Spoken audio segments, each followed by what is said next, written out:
Hey y'all, Myria Com here again, they, them, theirs, and thanks for being here to listen to me ramble about stuff.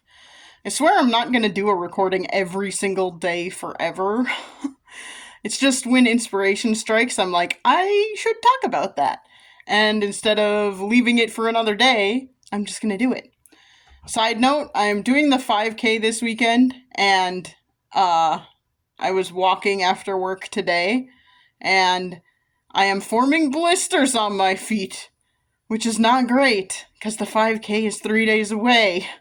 So, I'm going to take a couple days off from walking, and hopefully be able to still do the 5K on Saturday. We'll see. Whew. I'm really frustrated with myself for that. I've literally never gotten blisters on my feet before, and this isn't like this is the only time I've ever been walking. So, I'm a little frustrated. But hey, what do you do? Anyway, so here's the thing I wanted to talk about today.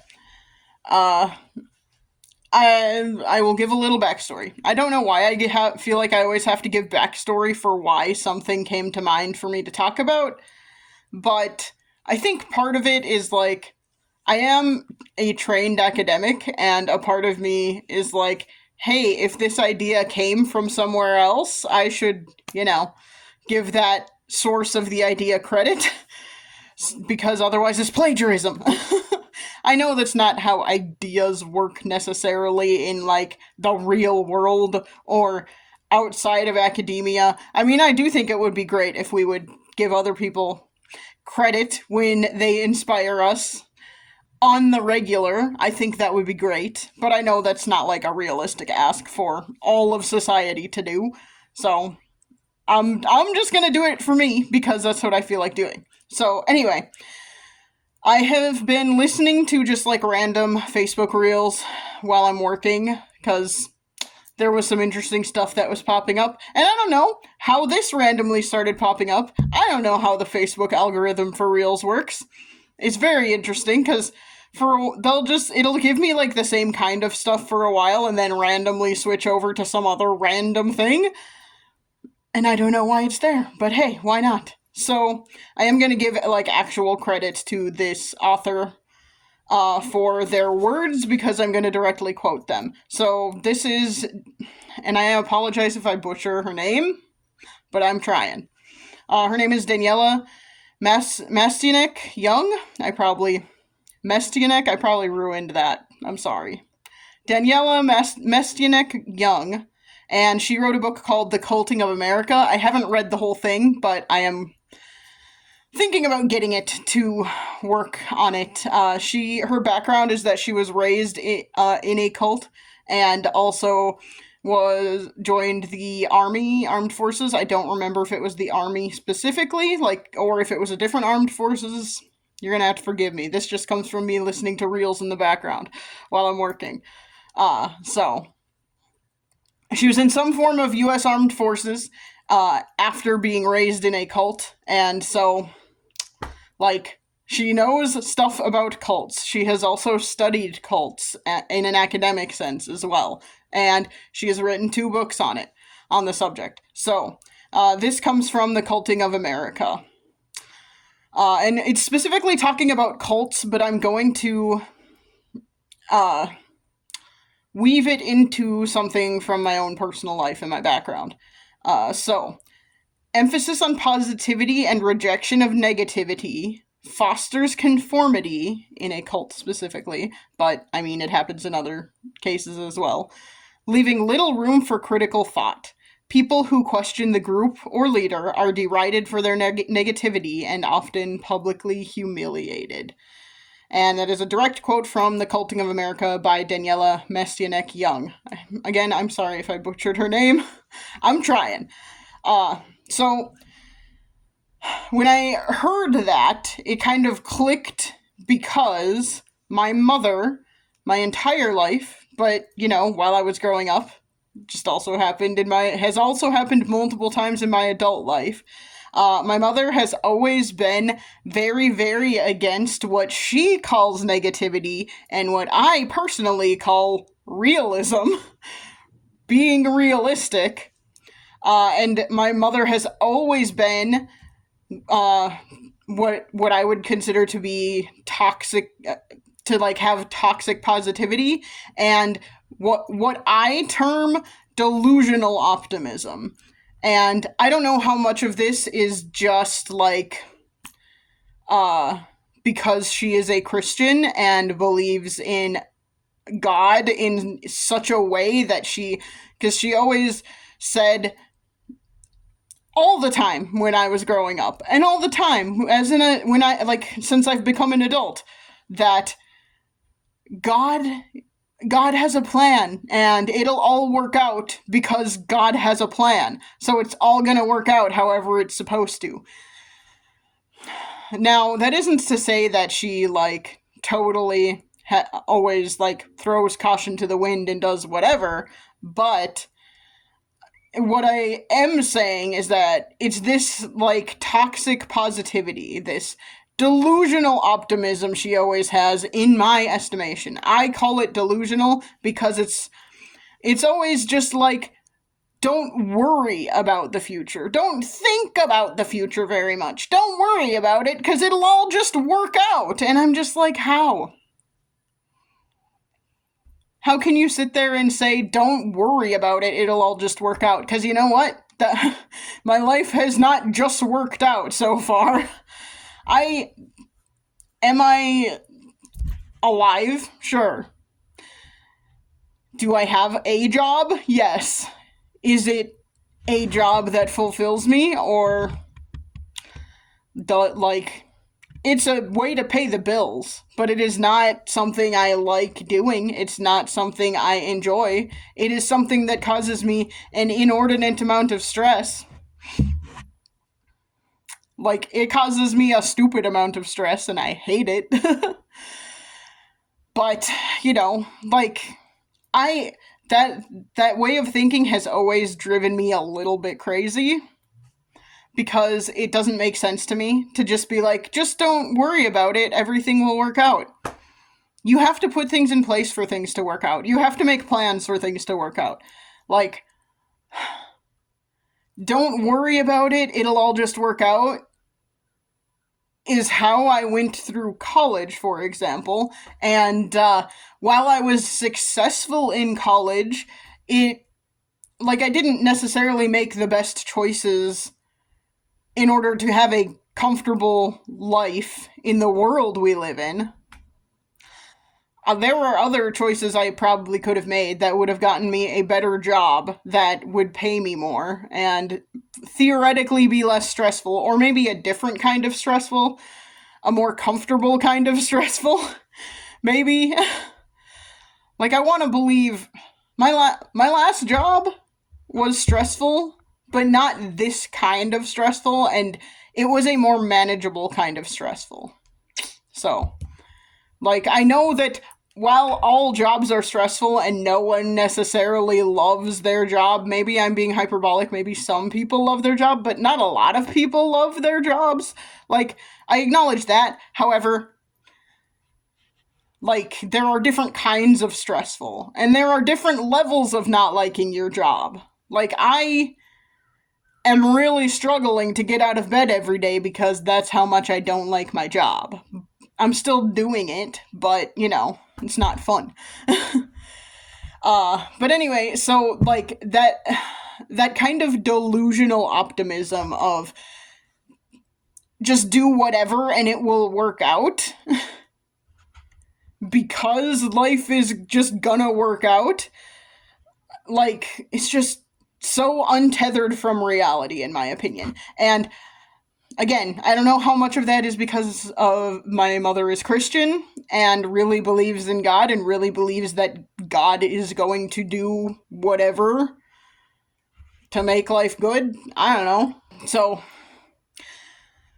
I didn't really I didn't think about the fact that this is also how cults try and control things. Cults try and control their members by encouraging positivity, emphasizing positivity, and rejecting negativity. And negativity can mean so many things. Like, again, in my life, in my household, what my mother called negativity, I called being realistic. So, like, that's not. It's frustrating to me because I feel like my entire life, my mother has derided me and criticized me and put me down for, in her words, quote, being negative all the time. And that, like, applied to so many different emotions and so many different things. And it applied to things, again, where I was just being realistic. Like, for example, saying, there's no way I'm ever going to become a famous musician, so maybe I should stop doing music and focus on something else. Like, and she would just say, but that's just negative. Stop being so negative. And never going beyond that, because I think there is nuance there. Is that kind of negative? Yeah, but it's also realistic. I have grown up in the Midwest. I've grown up in a lower middle class household. We did not have a lot of opportunities for me to do a lot of things and, like, get out there and become big and become known or anything like that. So those were not opportunities that I had. So it is realistic to say the likelihood of me ever having become, like, a famous musician, very, very low. Especially when there would be opportunities that would pop up and my parents would not let me try them. Not let me do them. I'm thinking in particular, I don't know who, but somebody, when I was in, I think it was 3rd grade, nominated me to be Miss Preteen of the state I live in. And my parents would not let me audition for that, would not let me try. Someone nominated me for it. My parents would not let me try. So, like, that would be an opportunity, right? That is an opportunity right there. And I was denied that opportunity. So, how, like, on the one hand, yes, it is negative to say, well, I'm never going to be the best at this, so I just shouldn't keep doing it. Yeah, that's negative. However, like, while that is, like, technically negative, it's also realistic. And if you're going to sit there and tell me that that is a negative thought to have, you have to explain why it's negative. If the explanation for why, like, as an adult now, looking back and saying, like, that could have been if I had continued in music, that could have been an opportunity for a future or a, like, current time for me, a present for me, where I would like what I'm doing more, even if I'm not the best, even if I'm not making the most money doing it, even if I'm not famous doing it, it could have been an opportunity for me to be doing something in music in a professional capacity. But that was never, it would have been more constructive, right? For my parents, my mother in particular, who was always the one who would just say, you're just negative, and then leave it at that. Like, it would have been far more constructive to have said, yeah, maybe you'll never be, like, a famous musician, but you can go into it and join a symphony, in a local symphony when you're an adult. You can continue with music, and you can teach other people music as an adult and get paid to do that. Like, there are options. And, like, that was, as a child, you don't think about that. You don't think everything through. You don't think through every possibility because you're a freaking child, right? So, like, my problem with this, and the thing that it, like, really made me think of is, was my family kind of a cult, like its own little tiny cult, because it wasn't about being constructive. It was just about getting rid of any, or trying to get rid of any sense of negativity. Trying to get rid of any negative emotions. Trying to get us to, like, suppress all of that. Or at least trying to get me to do that. I can't talk about anyone else. I don't know my brother's experience. I don't know my sister's experience. I can only talk about my own experience. And it just constantly felt like I was being told implicitly that you're not allowed to feel negative things. You're not allowed to feel anything other than, like, happiness and excitement and whatever. Optimism. Blind optimism. Delusional optimism.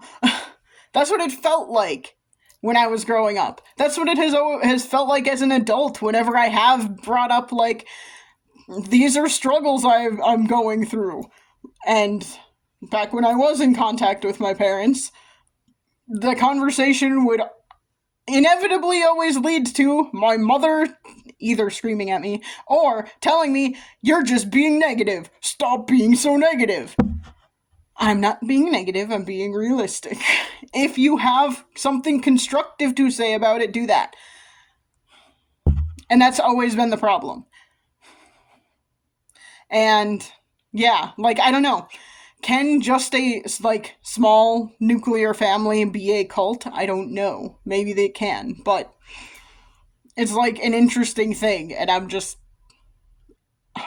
It just hit me in this way, right? One thing it immediately made me think of when I heard this quote from this book was, in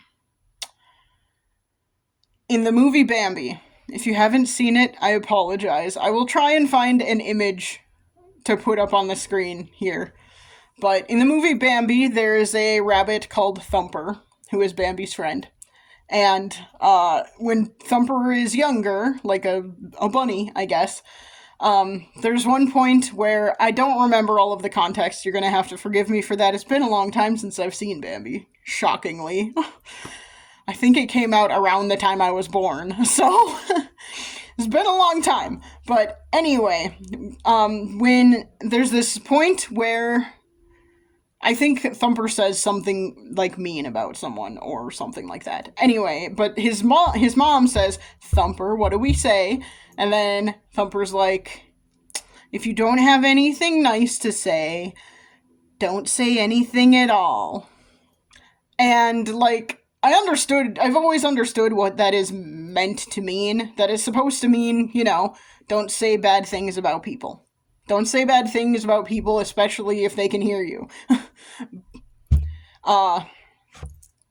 But, as a child, I would always, like, extrapolate on that and take it to its logical conclusion, which is like a slippery slope kind of argument, but I would always take it to, well, if you don't have anything nice to say, period, you shouldn't say anything nice at all. And maybe that's because my mom would always say, don't be negative. Be optimistic. Things are gonna work out. And would always, like, have that toxic positivity constantly. So that I always extrapolated that to, you should just never say anything negative. And negative, even if it's the truth, you shouldn't say it.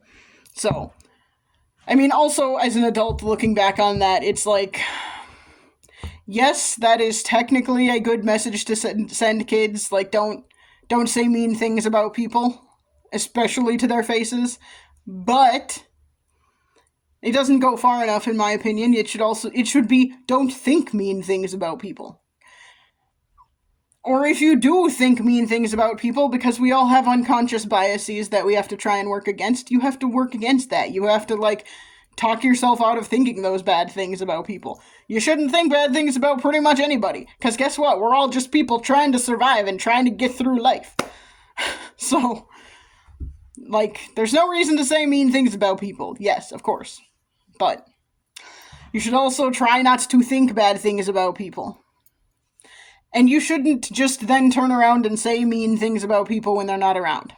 Anyway, I'm going off on a tangent. I apologize. The whole point about that, though, is that's just like my family said that a lot too. My family said if you don't have anything nice to say, don't say anything at all.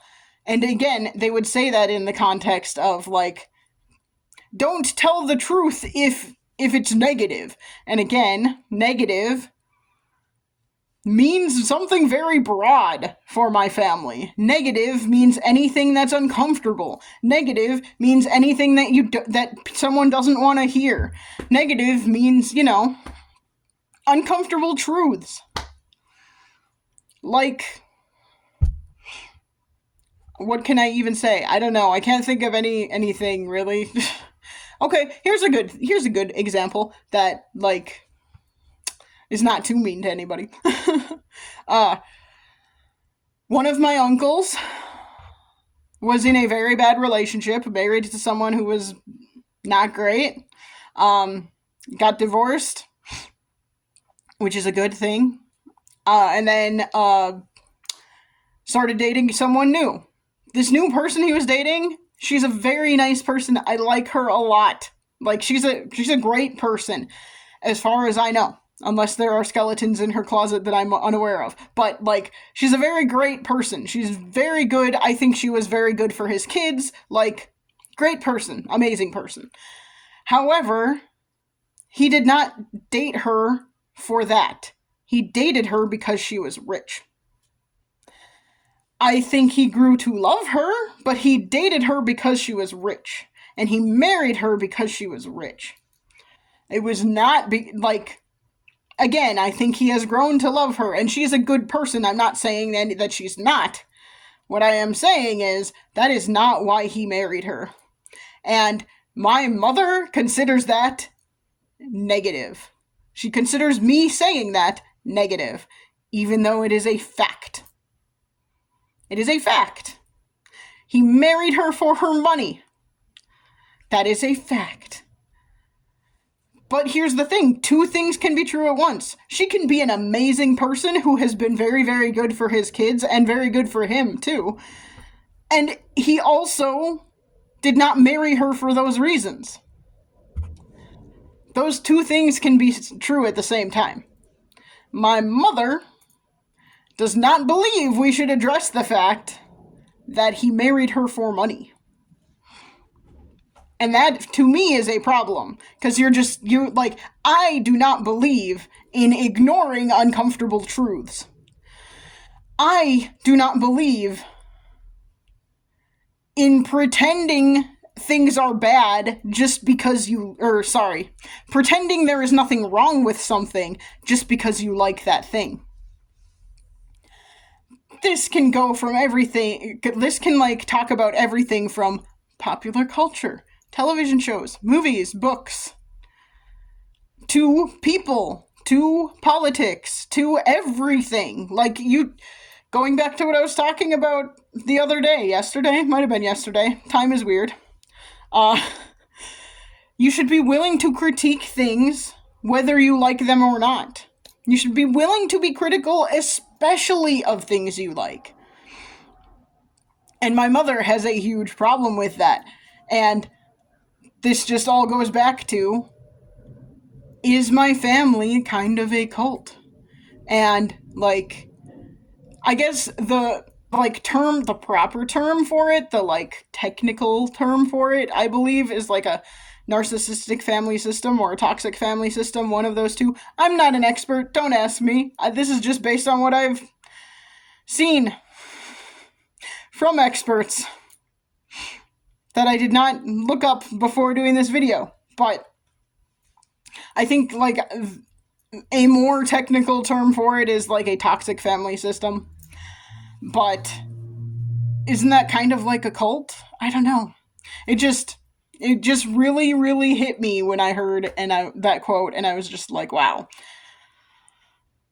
There has been so little room in my life up until, grad school. A little bit in undergrad, but mostly grad school, there was very little room in my life, in like my family life especially, for critical thinking. And I wonder if that is part of what has put a wedge between me and my parents, is the fact that I am willing to think critically.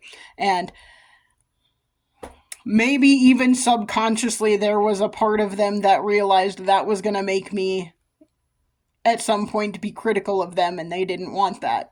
I don't know. But it is interesting, right? Oh, toxic positivity and like blind optimism has really bothered me for a long time because of the way my mother always was and still is, to my knowledge. I mean, I haven't talked to her in a couple of years now, so I guess it's still only been about a year and a half, year and 3/4, but that was something that always kind of has always driven me crazy. And I almost think it has made me more, like, it has made me less optimistic in a lot of ways, because the optimism that my mother always had, and like I said, probably still has, always felt just so gross to me, and it felt so wrong to me because it always felt so, like, so just dismissive of reality. And that was always so hard for me, and I tried to explain that a lot. I, like, tried to say, you're calling this negativity, but it really is just the way the world is, and I'm just acknowledging that. And she would just be like, no, you're just being negative. You have to look at the bright side. How is looking at a bright side going to change the fact that, like, something negative is happening?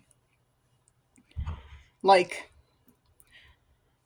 oh, that's like saying, like, I feel like that is a way for people who probably don't actually like their lives very much to explain away the bad stuff that has happened in their life, instead of addressing it and acknowledging it.